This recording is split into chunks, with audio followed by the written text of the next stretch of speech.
Hello po, magandang umaga po sa inyo lahat. Ngayon ay Wednesday, no? Naging viral yung yung Kapuso Mo Jessica So, yung program nila, no? Yung show nila na kung saan isa sa pinakamahabang segment doon ay yung na feature nila yung mga gurong garlis.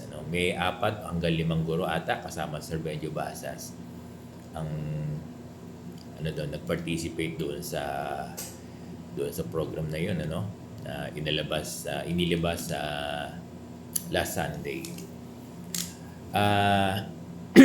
Nakita natin nakita ko, nababasa ko, napakaraming mga nag-repost, nagbigay ng comment.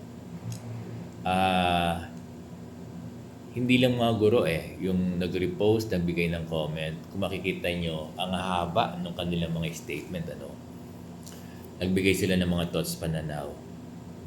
Halos naman karamihan ay nakikisimpati. Nakikisimpatya sa mga guro. Pero merong isa yata na misinterpret ng mga guro. Oo, na misinterpret. Kasi tinuturuan yung mga guro. Parang sinisisi pa yung mga guro, pero ako nakuha ko yung point niya. Kaya lang, huwag na tayong magtalo-talo, Huwag na tayong magalit doon sa mga nagpo-post, nagre-repost kung positive o negative sila. Kasi ganyan talaga social media. 'Di ba? May mga negative, may mga positive. Kaya lang maganda rito, naipahayag, naipahayag ng mga guro yung realidad yung sitwasyon ng mga guro ngayon. Actually, hindi lang silang 5. Oo.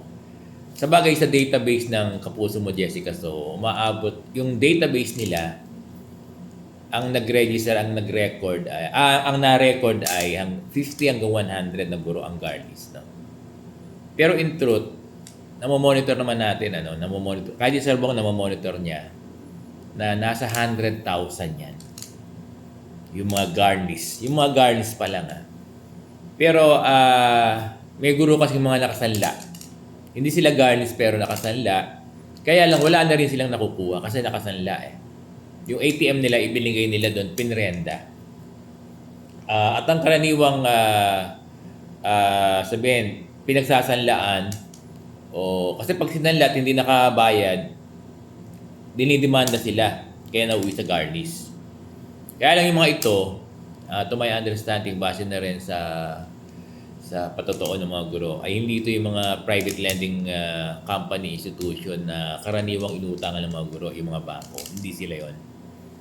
Kasi bukod pa rin sa private lending institution na accredited ng DepEd, may mga private lending din na nagpapautang na hindi salary reduction pero ipiprenda mo yung ATM mo. Ngayon, pag hindi ka nakabayad, sila ngayon yung nagdidemanda. So, ganun ang nangyayari. So, balikan natin yung database ng Kapuso Mo Jessica. So, nasa 50 to 100. Pero sabi ko nga, yung garnish pa lang, sa monitoring natin ay nasa 100,000, Kaya lang yung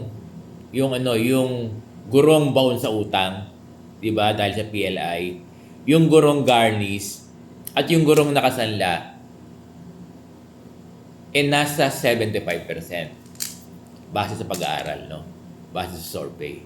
So ibig sabihin, sa 1 milyon na guro, pwede nating sabihin na 600 to 700 ang may hardship sa finances. May hardship sa finances. Di ba? May problema sa pera. Di ba yung mga garnish, yung mga nakasanla, sinasabi nila, di ba sila mamaze, wala na silang pangkain, pambili ng pangkain. Pambayad sa mga mandatory expenses nila, tubig ilaw, pang tuition fee, even yung pambaon nila sa school. Wala na rin, At even yung mga even yung mga hindi nakasanla pero baon sa utang sa PLI, probably ganun din ang dinadanas. Okay, balikan natin yung sinasabi ko. Marami ang nakisimpatya Kaya lang, gusto nating sabihin na hindi simpati yung kailangan ng mga guro eh. Ang kailangan ng mga guro, yung tulong mismo, no? Yung tulong na sabihin na pera. Oo, hindi ba pwedeng simpatya, na wala namang may puproduce na finances para sa kanila eh. Sana nakukuha ko, no? Kasi ang kailangan ng mga guro to, pera na maibibigay sa kanila from doon sa sa sinasahod nila na hindi nila nakukuha. Yun eh. Kahit magbigay tayo ng daan-daan libong simpatya, hindi mariresolve yung problema ng guro. Kahit ilang daan-daang libong thoughts, 'di ba, pahayag sa social media, 'di ba? Negative or positive, hindi masosolusyonan yung problema ng guro. Ano ang magbibigay ng solusyon sa problema ng guro? Yung makakuha siya sa garnish, yung makakuha siya ng portion doon sa kanyang kita, benepisyo, sahod at benepisyo sa ginarlist ng bangko. Diba? Doon naman sa mga baon sa PLI, diba? Baon sa PLI, tapos nakasanla, meron silang kahilingan eh. Ang kahilingan nila magkaroon ng 7 years, 10 years moratorium. Then, lahat makakatulong, Lahat ay umaasa, Posibleng masolusyonan yung pagkabaon sa utang. Posibleng masolusyonan yung pagsasanla. 'Di ba? Posibleng masolusyonan yung pag-garnish. Kung palaging kung palaging maganda yung pasok ng kita sa mga guro, nasa regular. Buwan-buwan may pumapasok silang pera at inaasahan nila na sana magiging malaki yung sahod nila. O kaya sinusulong natin nila sa Revenue Basas yung 15,000 salary across the board. Alam niyo kaya kasi yung mga guro nagre-resort sa PLI, nagre-resort sa Sanla, then nagagarnish dahil kulang yung sahod. Kulang. Tapos delayed pa yung medical, Kaya sana yung mga principal natin, o yung not principal, yung mga schools division superintendent natin dapat the soonest na available yung fund binibigay na.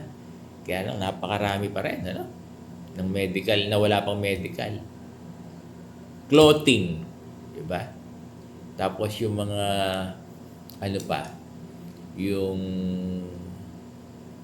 differential, kung saan nabibigay ng regular, kung saan nabibigay ng regular yung mga benepisyo ng guro. Yung sahod walang problema. Kaya lang sinasahod ng guro, na lang.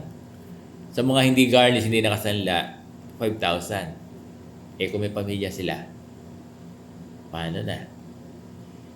Doon sa mga nakasanla, wala nang sinasahod, nawala pa rin yung 5,000. Kaya talagang walang-wala. So, sana po na naintindihan, na unawaan. At, ang sinasabi natin, marami nang nag-post, marami nang nakasimpati, pero ang makakasagot lang nito, dahil ang gusto ng guro ay cash. Ang gusto ng guro ay pera. Di ba? Ang gusto ng guro yung makasurvive sa mga finances niya. Di ba? So, ang makakagawa lang nito ay yung ating ahensya. Di ba? Yung ating Senado. Di ba? Yun lang kasi yun lang silang may may kakayahan na gumawa ng batas ng 15,000 salary increase. Tapos yung DepEd, yung sinasabi po natin, baka po pwedeng ma-over the counter na baguhin na yung sabihin magkaroon ng modification yung ADA, auto debit arrangement natin, na lahat ay pinapasok ng ng ATM. baka pa pwede sa panahon ngayon na kailangan ng mga guro ng pera, eh gawin nilang over the counter. Ano po? Yung mga benepisyo lang. Yung mga benepisyo lang. Yung sahod, ipambayad nila doon sa kanilang utang. Maraming salamat po.